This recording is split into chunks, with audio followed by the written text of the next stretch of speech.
Hello and welcome back to another episode of Let Loose with Moose. Today I have Jake Pahor with me. Hello Jake, how are you? Yeah, good. Thanks, mate. And yourself? I'm doing very well, thank you. So maybe we can start off with your self-introduction and a little bit more about background as well. Yeah, sure. Yeah, so I've been, plying my trade in Twitter and crypto for probably the best part of the last year or year and a half. My current full time sort of role is in engineering, so mechanical engineering and project management. So, bit of a change of pace, trying to build up my side business and my side hustle in the crypto space, as a lot of us are. But yeah, more and more I've kind of fell down the rabbit hole and really enjoyed researching crypto and writing about it. So yeah, been working on growing my Twitter following and creating a Substack as well. So yeah, it's been really fun and met some awesome people over the last year through the internet. So it's been a pretty cool journey. I guess for me, my kind of long term goal is trying to build up a business in crypto and build a sort of full time um, workload. Whereas at the moment, I'm still mostly, full time working in the kind of my current industry. So yeah, that's a little bit about myself. Nice. I didn't know you were a chemical engineer. Like it's not easy, right, to get in to the job. Yeah. It's not. I did, my degree in mechanical engineering. Done a bit of project management type stuff as well. So, but I guess like a lot of us over the last few years, we've sort of been able to reflect on what really ignites us, like our passion. And I've kind of, I guess you could say it's like almost like falling out of love with your current job, which tends to happen because I've been in the industry for 10 years. Like, it's not always going to be something that you love and interests you. So I think that's probably the catalyst was for me. Like, yeah, during COVID, we all had a lot more time to think and reflect, and what really got us up in the morning. Um, gave us that drive and motivation. And I started lacking, in my in my normal job, but I found it in the other avenues, which was kind of cool. So, Nice. And how did you actually get into crypto? Like what was the thing that got you started looking into crypto? Like where did you first hear about it? um, I don't actually remember exactly where I heard about it. I think it was in April, maybe April or May of 2021. So like, you know, over 2 years ago, it was like peak, you know, bull market. Everything was going up like crazy. I think Bitcoin was kind of like in the 60K range, and like everyone was like, super happy and euphoric. And I was just starting into the space, like kind of doing a bit of research about it. And I think I just watched a couple of YouTube videos about Bitcoin because I didn't really know much about it at the time. And yeah, just captured my attention. I thought this is pretty cool. I want to do some more research about it. So I started, doing more research about Bitcoin and Ethereum and the whole kind of ecosystem. And yeah, that sort of sucked me in straight away. I was like, wow. Being an engineer, I was like, this makes so much sense to me. Like the whole the whole way it works in like a permissionless sort of way. Yeah, it makes a lot of sense that it's kind of going to be, the next technological kind of revolution. So I was like, I want to get aboard this train. And then obviously everything, peaked out in 2021, and Yep. or 2022 was a pretty difficult year, which taught me some pretty valuable lessons as well at the same time. But yeah, I kind of was one of the moon boys, I guess you could call it, that got in right at the top. And then ever since then, all I've known is pretty much, you know, bear market Yeah, that makes two almost. of us. Yeah. But yeah, it's probably not a bad time to learn while things are a little bit quieter, and yeah, build up that knowledge.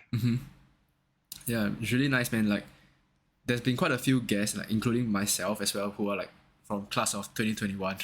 We were Yeah, the newcomers at the top of the cycle. I think it happens a lot because people get enticed by the price action, Yeah, yeah. because everyone's talking about it and everyone's like, oh, we've made millions in Bitcoin and you should look at it. And then, the people that are serious about the space kind of stay through the bear market. You know, a lot of people that I know that were talking about it in 2021 and kind of investing in it and just like, throwing some money into Dogecoin and, Shiba Inu and all that kind Hmm. of stuff. They've all forgotten about crypto like a year ago. And they always kind of talk to me like, oh, is crypto dead? Crypto's so dead. And I'm like, no, no, it's not. It's still going. I'm still there. Yeah, the people that are serious have stuck around, like yourself and a lot of your previous guests as well, which is Yeah. kind of nice to see that. Yeah.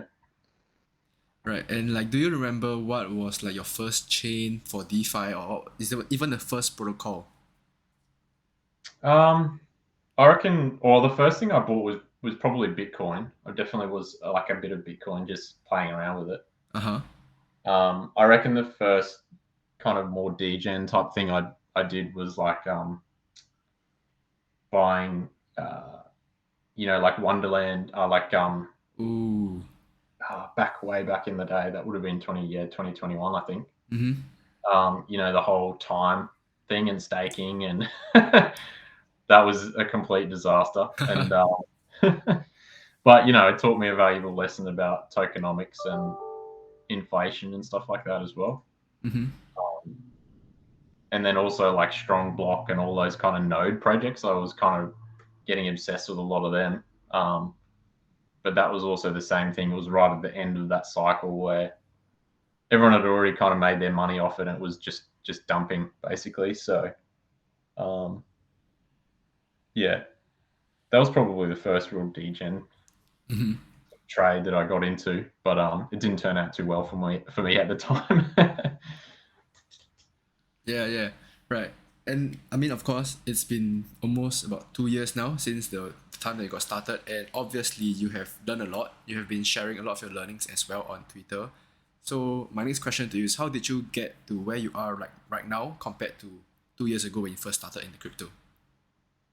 Yeah, sure. I think after I made a couple of bad kind of trades where I sunk a lot of money into those projects, which were um, pretty sort of like overall bad projects, and just hyped up by a lot of people. And I didn't really do my research. I didn't really know enough about the projects. I thought to myself, I got to do something different. I got to be a bit more structured around my research. Um, so at the time, I was loving like the DeFi Edge's work that he was putting out, and a couple of other people. So I thought, like, I was thinking to myself, how do I set up like a framework? And then I think Edgy, the DeFi Edge, put out a tweet or a thread series about like the research framework, and I was like, oh, that's a great idea to have like different categories that you can rank projects against, and like provide a bit of a ranking.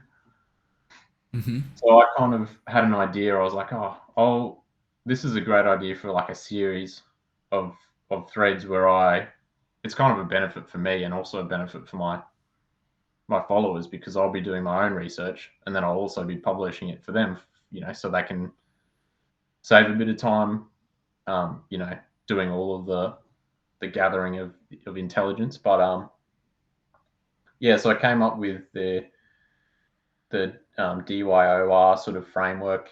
I've put together like that table where I've got the weighted averages and all my scores, and I kind of use that as like my research tool, I guess. Like if I want to dive into a project, I'll just go through that process.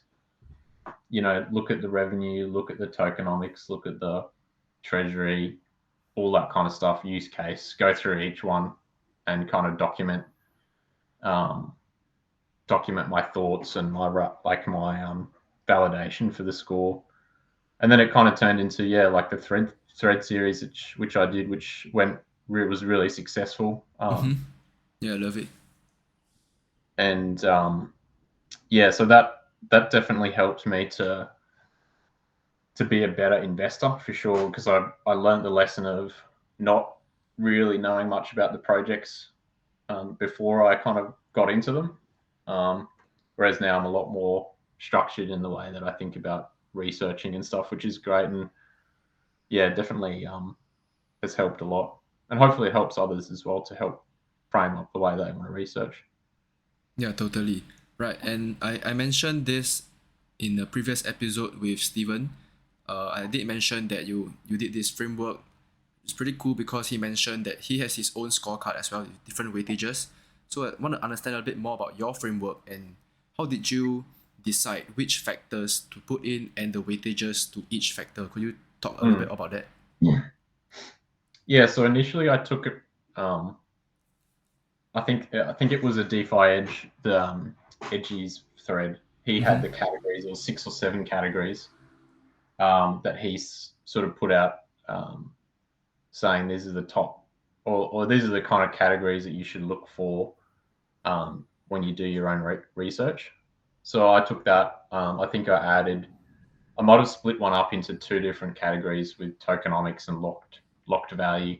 We're pretty much the same categories. Then I also thought, are they all equally kind of important, or are some of them are probably more important to me? Being like a long term, I'm more of a long term investor. I'm trying to find projects, I guess, that will be, be around for many years, hopefully. So I think like I weighted use case and tokenomics maybe a little bit more than like roadmap and team and treasury as well, because it's like, if you've got the use case and you've got a strong kind of tokenomics and structure, it should, and also revenue. I think revenue is one of my top categories. It should kind of help provide the rest of them. Not everything is important like on those categories, but yeah, so having like a little bit of a weighting matrix, so I think it's like 20% for like the highest rated one versus 5%, so it's a little bit less important. And especially with some of the like the smaller projects that we research is, they might not have quite a big treasury because they're actually a small market cap, and you wouldn't expect them to, probably. So it's always got to be, I guess, a trade-off as well. And you've got to kind of compare apples for apples sometimes. So it is sometimes difficult to compare a really big project compared to like a really entry level kind of a new project. But I think it helps to give that structure. Yeah. Right. Yeah. So I actually have your framework open right now. So I'm seeing 25% to revenue and 25% for use case, and then 20% for tokenomics, 15 for team/funding, and 5% each for roadmap, treasury, and locked up funds. Yep. Yeah, and I think the revenue one is like, I love the idea of it's like revenue capture. How much is it generating revenue wise for the protocol, but also how much of that is flowing back to the token holders, like the revenue capture? Because a lot of projects are really good at producing revenue. Like one example is Uniswap. So I just did a thread on Uniswap, and their revenue is like out of this world. Like so many people use it, but they don't capture a lot of the revenues like back to the token holders. So it's not like, you wouldn't call it like a real yield type of protocol, but it's got other benefits. So it's like interesting to compare how some projects will have clever tokenomics to get that back, back to the community, and then it becomes like a community run kind of little thing, and you can get some actual some proper revenue back into your own pocket, which is pretty interesting. So I think that's paying dividends. Yeah, exactly. Yeah, it's like a stock, right? Yeah. Yeah. But you've got the bigger upside of obviously like the capital gain. If that token goes off, like in price, you get both the dividend plus a massive gain in the actual value of it. So yeah, pretty cool. Right, and I want to ask a question like as a follow up. So, do you regularly revisit your those projects that you have done the scoring on, and then re-evaluating them like maybe every quarter or every 6 monthly or so? Like, I mean, I know you don't post the updates, but do you do it for your own? Yeah, a little bit. I haven't actually updated the scorecard. I think a lot of like the early projects I've done, some of them I would probably um, I'd go back and definitely adjust. Like one of the big examples was umami. I think Mm-hmm. I did that thread like a couple of weeks before all the dramas that happened with the project, and Right. so like it's kind of interesting to look back and go, oh, I rated it quite highly then, but now the information I know now, I would probably not. I wouldn't even think about covering it because it's just seems like it's. I mean, then maybe they'll recover. I haven't kept track of the project that much, but it's probably a good idea, like a quarterly review or something.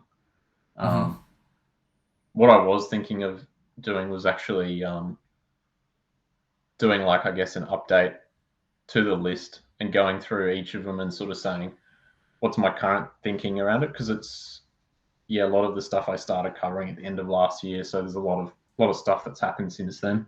Yep. Um, but yeah, it hasn't. Um, it's probably something I need to do more of because I'm so busy trying to help, you know, build build my Twitter following and keep across all the sort of stuff. So No, I think this is great content, man. Like, people would look at this. I mean, I love looking forward to whenever you post a new scorecard for a new certain project, and oh, thank you. I would love to stay updated with your so-called quarterly reviews if you do them. Yeah, definitely. Yeah, Yeah, it's a great idea. I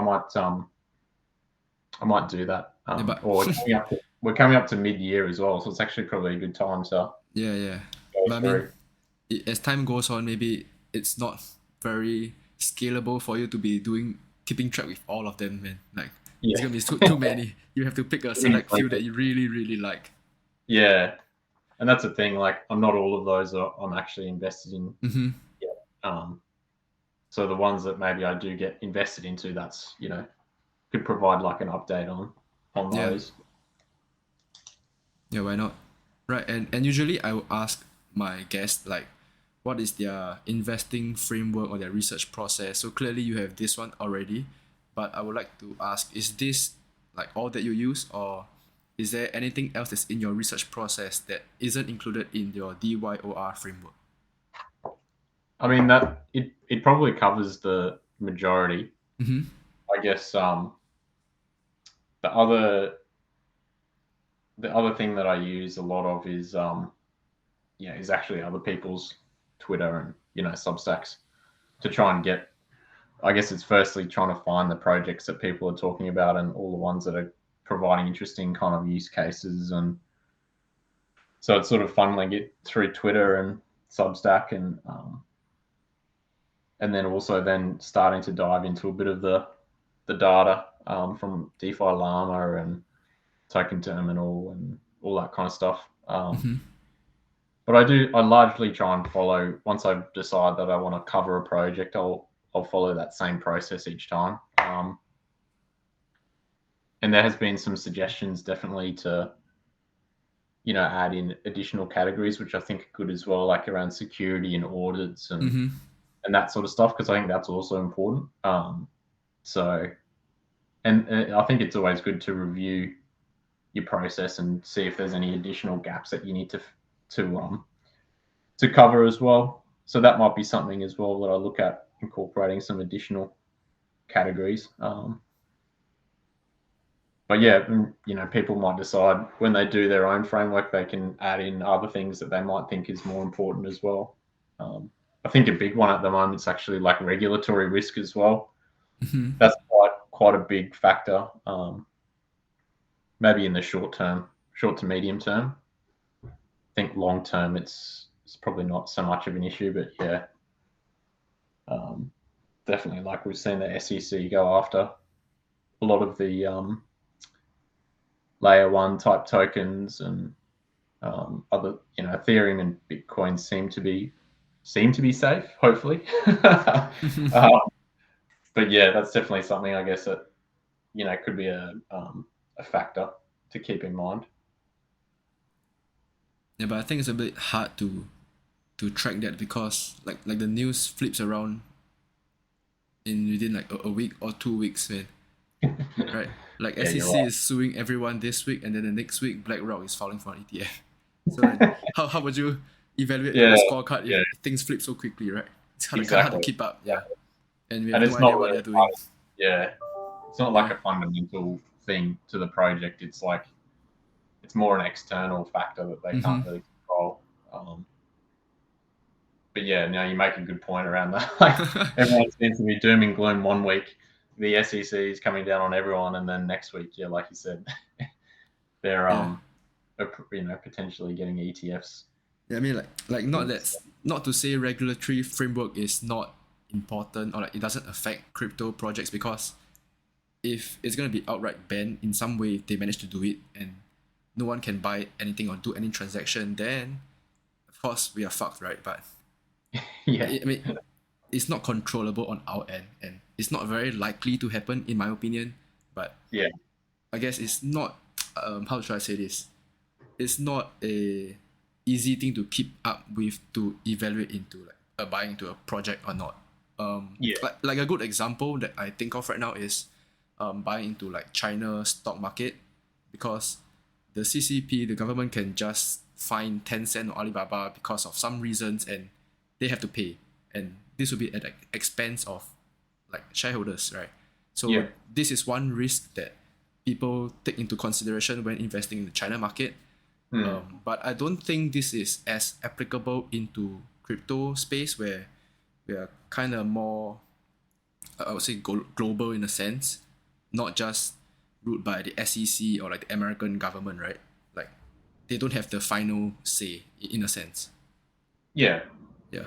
yeah. It's a great point. I think DeFi, like the nature of it, is decentralized. So like people will find a way around the regulations almost. Like it's like what are they? I think someone called it like not regulation arbitrage, but like country arbitrage, where it'll just move to the next. Like if America's not playing ball, then you know places like Dubai and South America and stuff are more become more of a hub for DeFi. So it's like it's kind of hard to kill it.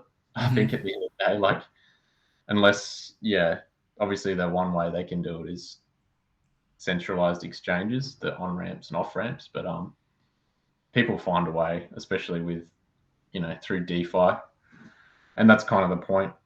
The point of it as well is that it is decentralized and permissionless. But yeah, hard to factor that into your like research framework. It's probably more just like a risk, I guess, that you need Yeah. to consider. Yeah. Yeah. Totally. And on the note of your framework, still, you've done a lot of research of different projects. Could I hear about one chain or ecosystem and one project that you think is like undervalued right now and why? Hmm. Yeah, I was thinking about this. I think probably out of all the ones I've researched recently, I think Pendle kind of just keeps like sticking in my brain Mm-hmm. about it's had a pretty good run recently, so maybe it's not that undervalued right now, but it's still because I think it's just broken all-time highs and stuff, so it could be like um, it might be due for a bit of a pullback, but overall, I think like that the project and the protocol, like what they're doing, is pretty innovative and pretty interesting. There's so many different projects; it's hard to really pinpoint one. Um, and like the overall Arbitrum ecosystem, I think has still got a lot of room to grow. So they're probably my two picks. There's a lot. There's probably a lot more really that I'm not even aware of. Like I'm still trying to keep across a lot of the new projects that are coming up. But yeah, they're probably the ones. Pendle, I think, is pretty impressive what they're doing, Mm-hmm. and so Right. many people are also like, um, saying the same things, and a lot of good researchers and analysts are kind of pointing it out. So Yeah. And have you been keeping up with like the Pendle rappers? yeah, a little bit. Yeah, what what was the latest on It's those? It's a pen pie by Magpie. Oh, that's right. Yeah, Yeah, yep, and I'm actually looking at it right now, and it's done pretty well over the past 24 hours or 2 days or so. It's like at $2 right now yep. at a Yeah, 20 million market cap. Yeah. definitely. And like it's kind of up against the broad, I guess, market is where altcoins are all probably underperforming it, underperforming Bitcoin and ETH. You know, any that are showing strength now are going to be like, it's pretty impressive. You know, when most, 99% are probably over the last year lost value against Bitcoin. There are only a few that probably are outperforming. Um, so it's good to find them when it is a bear market, because if Hmm. they do survive, then when everything turns good, um, and there's more liquidity, they'll become, the real big winners. So, like on that note, what are your thoughts of the markets for the rest of the year? Like we are feeling pretty good right now, I would say. The general sentiment is pretty good.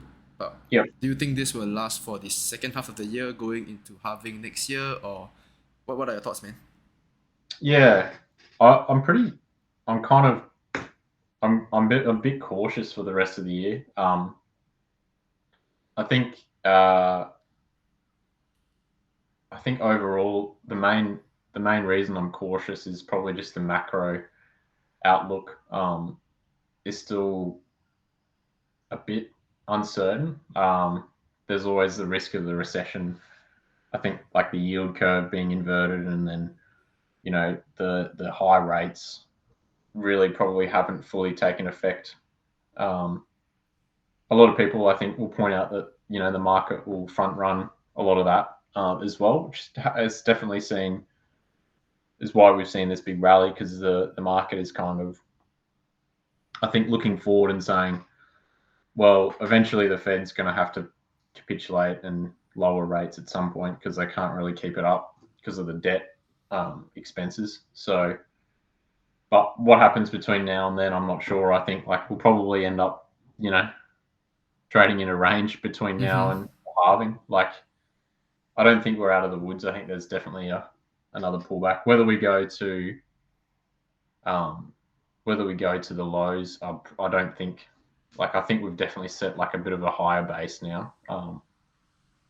But I do get the feeling that probably in general it's a Bitcoin kind of market at the moment, and Mm-hmm. maybe ETH to a certain extent. Just this phase of the cycle feels like, and what I've been sort of reading and listening to is we're kind of at the end of the bear market where Bitcoin dominance shoots up because all of the altcoins are kind of bleeding back to ETH, and Bitcoin, and potentially then ETH back to Bitcoin, so the Bitcoin dominance goes up. And then the final stage of the market is sort of the final capitulation, and then we start fresh. But I don't know. It's hard to really predict because it's such an unprecedented sort of time. I don't think Bitcoin and the crypto market's ever been through um, this type of like high rates environment as well, and high inflation. So it'd be Mm-hmm. interesting to see how that all plays out. But I think over the next 6 months we'll probably see some pretty good opportunities in the space, and you've just got to, I guess, play the long game as well. So I'm predominantly in Bitcoin and ETH with a few smaller positions and quite a bit of stables at the moment. So I was seeing some, I guess, good upside with the Bitcoin, going up to 30K, and it may push even higher, I think, potentially. Um, but I just have this nagging feeling in the back of my brain that's like, you know, we're going to see one final kind of dump, one final sort of flush out. But I mean, I'm not really like a macro expert or technical expert, so it's mostly just what I can kind of gather from other people and through my sort of limited knowledge. So um, yeah, it's going to be interesting to see which way it goes. But I think we're definitely closer to the end.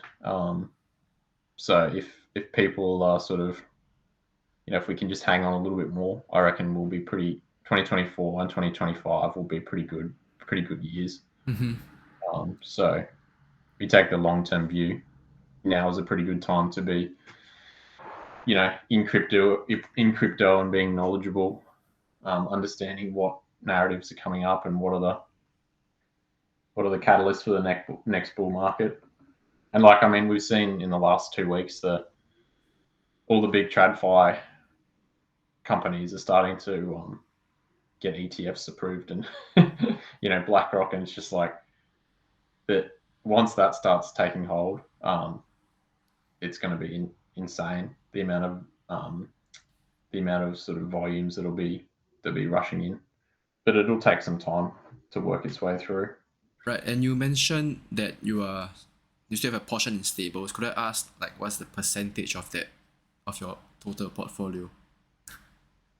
I think, trying to remember at the moment, it's probably about 40% or something, maybe 40 to 50% still. So I'm being relatively cautious. Mm-hmm. And then majority in Bitcoin and ETH with some other altcoins. But I've definitely got like that. I guess my research list is kind of like almost like my buy list that I'm thinking about. Once there is if there is a bit of a pullback and we get some good opportunities, or average into some of them. But yeah, at the moment, being a little bit more cautious rather than cautiously optimistic, I guess is the way to put it. Mm-hmm. I'd like to see us return to all-time highs, but I don't think we've got a little bit more to play out before then. Mm-hmm. All right, nice. And I guess we are kind of done with the boring crypto talk at this point. uh, I would like to hear a little bit more about you, because this is all about you, right? This episode. So maybe you could hear some of your goals for yourself for this year. Like, could be both crypto or like in real life. Maybe like you want to quit your job as well. Like the last episode I did with Mughal, he was saying he's quitting his job in 2 months' time to go full time crypto. So I don't know. Maybe you're gonna tell me you're gonna quit it too or something. So yeah, what are your goals? Yeah, I'd like to say I would be able to by the end of the year. That would be awesome if I can. Definitely trying to build up some different revenue streams through crypto. So like, doing some work with protocols, and improving my writing skills, and improving my, I guess, followers, Mm-hmm. increasing my followers, and helping to provide value back to them as well. Um, yeah, they're probably the main ones. Like in terms of personal, I really want to make make it a full time sort of thing. Crypto. The challenge is trying to get the balance right between building up I guess, the revenue streams, and at that point in time, sort of having a, because I think like it's really where I want to go. It's what I enjoy doing. But obviously, the real world is a lot different, and it is a Mm-hmm. tough economy at the moment. So yeah, my wife and I sort of, she started a business as well, so I'm supporting her Oh, and nice. doing that, which has been pretty cool to do. So there's a lot going on. I also we've got a trip booked in for later in the year. We're going to over to Europe, so have a bit of a holiday and try and relax for a little bit. Nice. So a bit of work and then a bit of play, which will be fun. So yeah, be looking forward to that European getaway. How long? I think we're going away for about a month. Oh, So nice. nice long trip. Yeah. I'm glad I caught you before that then. Yeah. I'll probably be still looking at CoinGecko on the phone, and annoying my wife every day, but checking Twitter. But I'll probably try and take a good chunk of time off just to kind of refresh. So yeah, looking forward to that. Nice. I mean, I kind of asked for your goals, so like your goals are going for a holiday. Yeah, yeah, having some time off. Yeah, I mean it's nice. It's definitely necessary and healthy to have some holidays, man. Like some people, they really work for years straight without holidays, and I don't know, man, it's so tiring. Yeah, oh, for sure. I think it's got to be a balance, and that's part of the reason that I think crypto is so cool is because you can. Well, it is hard because it's 24/7, so you feel like you have to always be on, but it gives you an opportunity to kind of be financially free if you play the long game and invest well. And I think it's an industry where the skills are going to be so valuable, in 5 years' time, 10 years' time. Um, so we're getting in kind of at the grassroots. So it's massive runway for growth. Yeah, and you can do it anywhere. Like you could be in Europe during your holiday and still be scrolling Twitter and doing a research at night or Yeah, something, right? exactly. Yeah. Yeah. It's you can do it fully remote wherever you want to.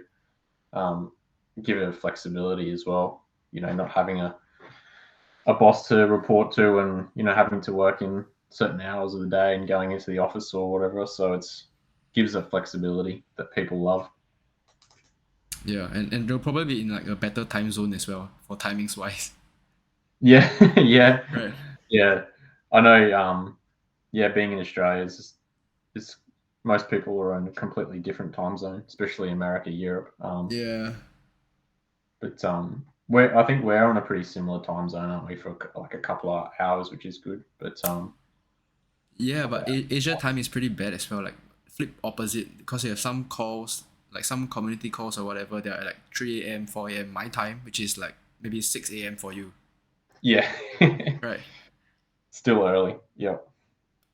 So like kind of not very feasible to attend everything, like every call, because unless I stay up the whole night and I adjust my body clock to match them or something, right? But I try to sometimes, like if I'm awake, if I'm not sleeping early that day, then yeah. But maybe for you, it might be a bit harder because you're even earlier ahead of the day, right?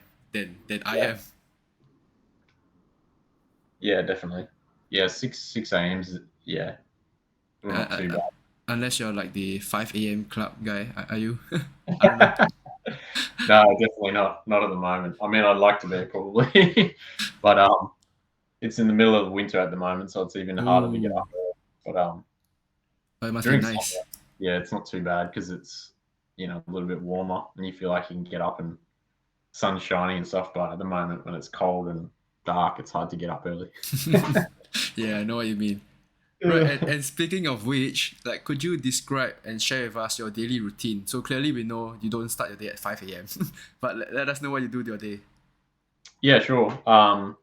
I usually I've been trying to read like in the mornings and try not to like read a book when I'm eating breakfast, like having a bit of a coffee in the morning Uh-huh.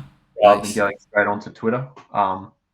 So like I've been trying to get into the habit of not like checking Twitter straight away when I wake up, which has been quite good, I think, because it gives you at least a couple of hours to do some focused work in the morning. But typically I've got obviously I work full time, so I'll spend most of the day sort of doing work calls and emails, and if I'm working from home, I might try and in the afternoons fit in some crypto writing and some Twitter. So just scheduling some tweets and trying to do a bit of research for the next project I'm covering, or a different type of thread that I'm working on. Um, Usually, I'll try and get a bit of exercise in after work as well.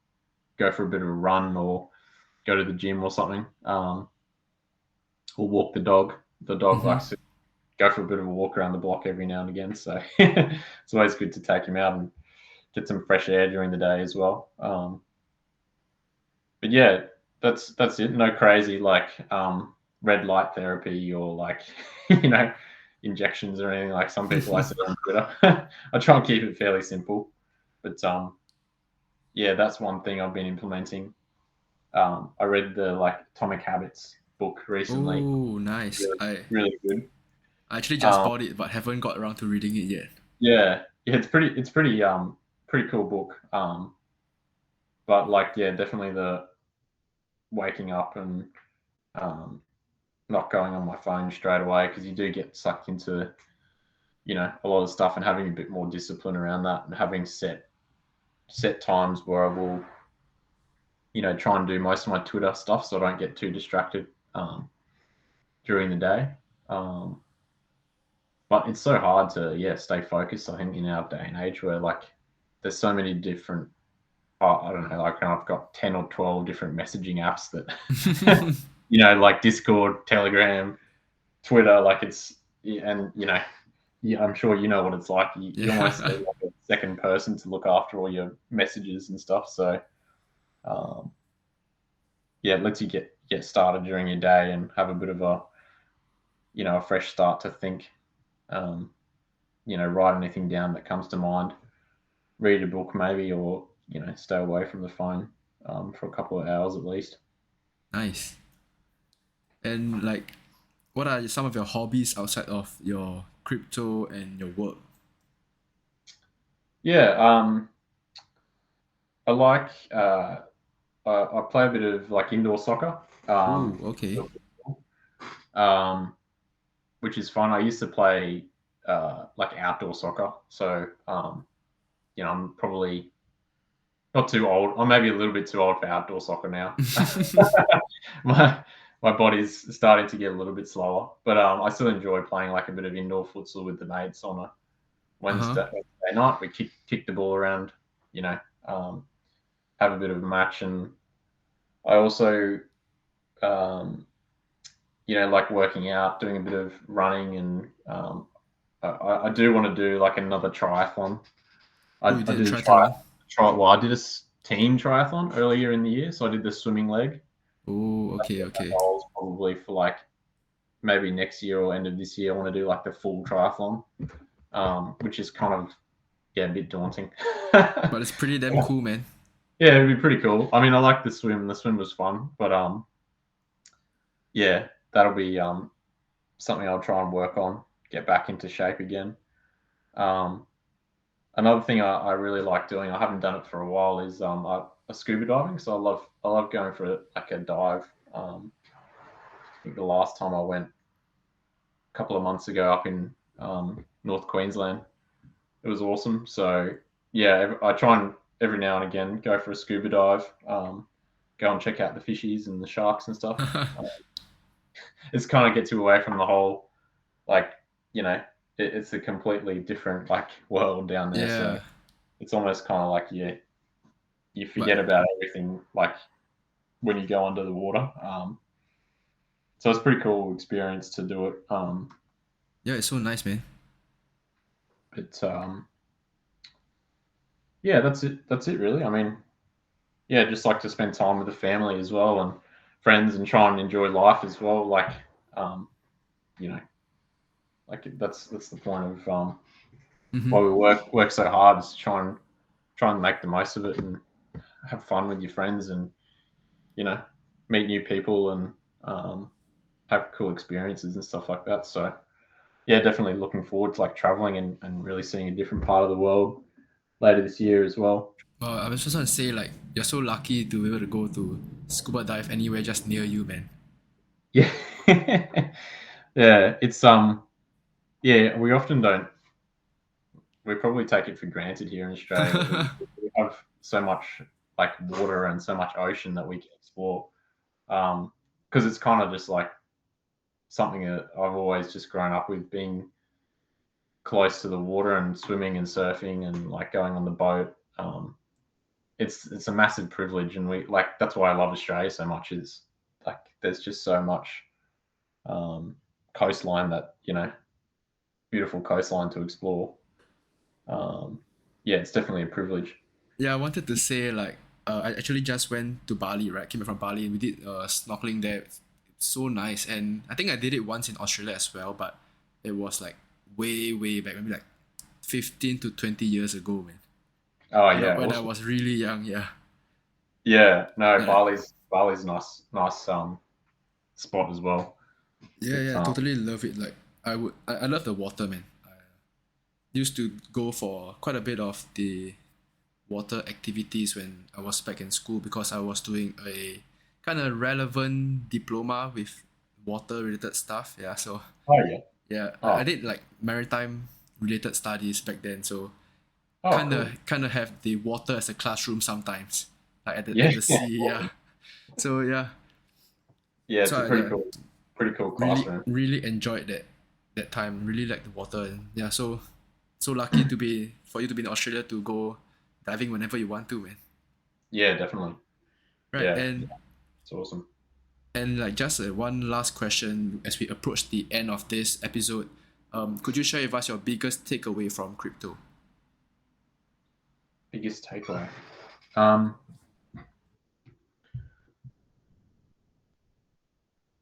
yeah, I think that's a hard one. Like the biggest takeaway for me has been just I think it's kind of just like reignited my passion for something different, and it's opened my eyes to learning so much new stuff about this technology and this space.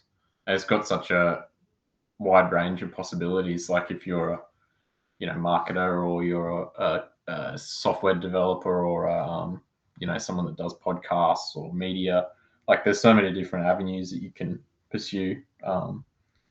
So for me, that's I guess the um, biggest takeaway is that it's kind of opened my eyes to this whole new world, which has been pretty cool. So yeah, really enjoying the ride so far. Nice. Right, and okay, one final question to end off the pod, as I always do. I will need you to submit at least three names as guest nominations for the podcast. Oh yeah, cool. Um, they might have even, I mean, some of them might have been already been on. I think like uh, It doesn't count if they've been on, man. already been on. I'm trying to think. I'll rattle off some names and see if they've already been Okay. on the show. Um, so like it used to be called Professor Crypto Banana. Uh huh. I think he's changed his name recently. Yeah. Uh, Simplify DeFi now. Simplify DeFi. Yeah, Yeah. has he been on the show? Because I Not reckon he'd be not awesome. yeah, not yet, but I would love to have him on as well. So thank you Yeah. for nominating him. Yep. I reckon Zero to Tom would be awesome as well. Mm-hmm. Been speaking to him a bit recently, and he's always got some good insights. Um, I think Patrick DeFi has been on, hasn't he? Dynamo Patrick. Dynamo Patrick, No, yeah, not yet, but would love to have him on as well. yeah. I reckon he would be the other one. I think Rect Diomedes, but I know he's probably. I think he's anonymous, isn't he? So he probably wouldn't. Um, but yeah, that's four. No, it's alright. There's so many cool people like on this platform that I've met that or virtually met that but yeah, Yeah, yeah. I that would, mean, Regdiomedes has been a popular nomination, but I have reached out to him. Like he doesn't he's not ready to be voice docs at the moment, so we'll keep it at that. And then Zero to Tom is a great one as well because I remember he's the first few supporters for the podcast, like in the first few episodes as well. So I do yeah, chat with him sometimes. We'll love to have him on as well. So really yeah, for great sure. nominations. Thank you so much. No problem. Yep, and thank you for taking the time to come on to let me ramble, hear you ramble, or let me interview you, right? And thank you to the listeners for tuning into this episode. I will be linking Jake's Twitter down below, so do check him out if you haven't already done so. Once again, thank you all for your time and see you again. Bye bye.